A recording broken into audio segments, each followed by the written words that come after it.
si no se entreteje fuertemente el Evangelio de Jesús con la realidad que viven nuestros pueblos, no hay teología liberadora. Si no existe ese entretejido de la fe con la vida, no puede surgir una teología significativa, una teología relevante. Esa es, digamos, como la tarea permanente de la teología de la liberación. Vemos que ese amarre es fundamental, es como en los hilos, en estos telares que tejen las mujeres indígenas de Guatemala. Sin el hilo no pasa por el corazón, por la no se mezclan la urdimbre y la trama, no hay tejido, no hay producción de belleza, no hay forma, no hay nuevos diseños. Y pasa un otro punto que es, siguiendo con esta metáfora del tejer, es el tiempo del tejer. El tiempo de tejer es un tiempo de profundizar.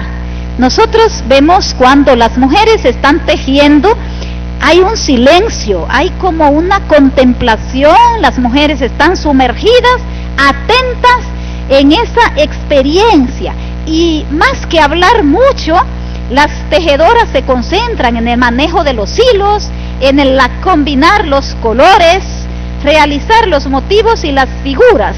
Entonces ese tiempo fundamental de interiorización, de reflexión, de conectar con lo más hondo de nuestra vida y de nuestro caminar, es la experiencia teologal, la experiencia mística. Pero también hay que decir que es cierto que muchas veces cuando se va tejiendo, también la gente habla. ¿Y de qué hablan? ¿De qué hablan las mujeres? Se comparten los niveles más íntimos y más profundos de la vida de las personas. Y aquí hay una cuestión interesante, pienso yo, para la teología de la liberación, y es que en ese tiempo del tejido se hace el traspaso de la sabiduría, el traspaso de los secretos, y se prepara así a la siguiente generación para que aprenda el arte del tejido y conozca el significado de cada detalle.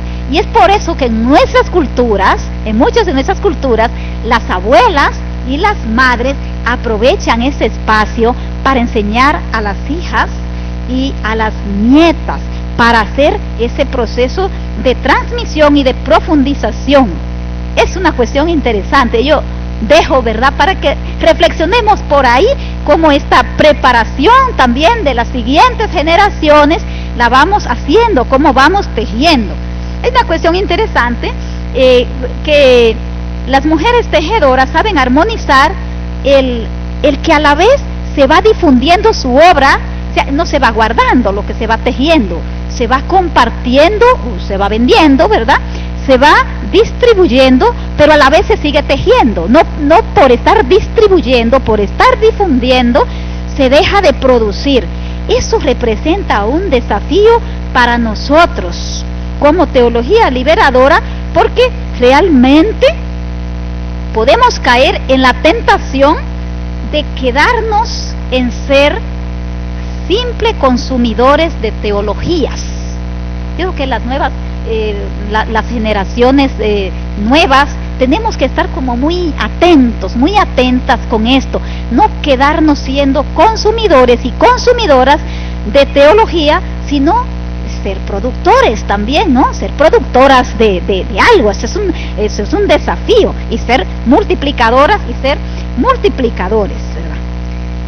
Este tiempo del tejer, el tiempo del profundizar, es un tiempo muy importante, porque es donde la teología apela a ese hondón personal y comunitario, es decir, tratar de fortalecer en este tiempo aquello que está a la raíz de nuestras opciones, de nuestros sueños y de nuestras convicciones. Es decir, qué es lo que nos sostiene, qué es lo que motiva nuestra esperanza y esto de seguir apostando por una teología liberadora.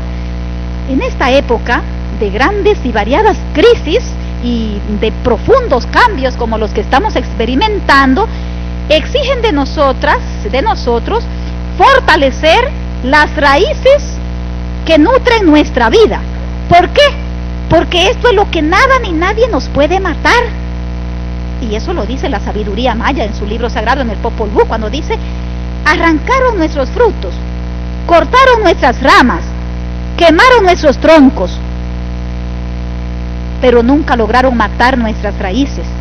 Entonces, se trata de hacer fuerte y de revitalizar nuestra espiritualidad como esa raíz escondida de cuya savia bebemos y vivimos, como la fuente que ha regado y continuará regando nuestras opciones y nuestros compromisos con los pobres.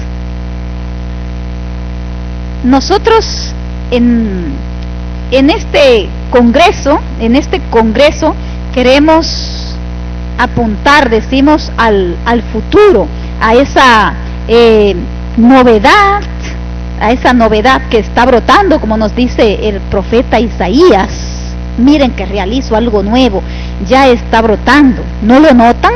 Pero esa novedad a la que estamos apuntando necesita tener bien cimentadas las raíces. Y esto realmente es un poco, digamos, complicado en estos tiempos, porque en este cambio de época, como que todo el mundo habla de espiritualidad, todo el mundo habla de espiritualidad, y hay un resurgir de ese sentimiento, de un sentimiento religioso que se expresa de muy variadas formas, digamos, nuevas prácticas individuales, a veces eventos masivos que buscan experiencias religiosas o, digamos, pseudo religiosas al margen de la pertenencia religiosa, y que incluso a veces pueden prescindir de la fe y de la época. O sea, nosotros estamos viviendo como, digamos, una metamorfosis de lo religioso, frente a lo cual nos tenemos que preguntar qué papel tiene la teología latinoamericana y cómo acompañar esa búsqueda espiritual o esa efervescencia religiosa. Y tenemos que mirar cuáles son como las circunstancias en las que nos encontramos y en las que se está dando esta vuelta a la espiritualidad.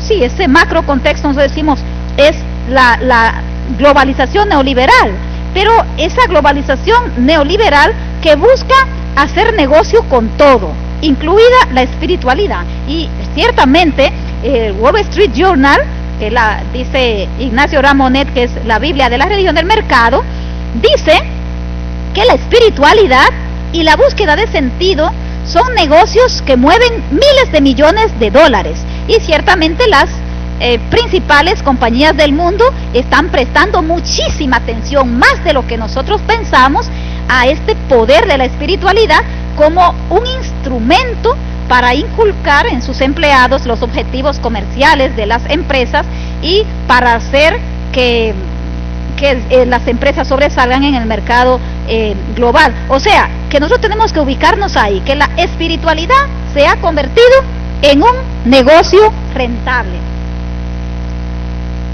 Y desgraciadamente, el sistema capitalista, me gusta, tengo que decir, capitalista patriarcal, la sociedad de consumo, buscan sacar beneficios a través de la comercialización de nuestra sed, a través de la comercialización de la espiritualidad. Y esto nosotros lo podemos ver en la avalancha de mensajes espirituales, en la producción mismo de los muchos libros de autoayuda y de todas estas ofertas de felicidad. Dice cómo llenar nuestros vacíos, nuestras insatisfacciones personales. Ahí está esta comercialización de nuestra sed, pero también se da a nivel colectivo con lo que nosotros podríamos llamar la comercialización de los bienes simbólicos de nuestros pueblos, es decir, ese intento de despojarnos de lo más preciado, de los recursos, no solamente los económicos, recursos culturales, sino también los recursos espirituales, los símbolos las fuentes de resistencia de nuestros pueblos. O sea, estamos viviendo en una época donde se está dando una gran depredación de las culturas de los pueblos y de la apropiación de su sabiduría milenaria, como una violación, digamos, de los secretos. Y por eso podemos hablar no solamente de una piratería biológica, sino también de una piratería, un expolio de los recursos espirituales, de esos conocimientos ancestrales de los pueblos indígenas.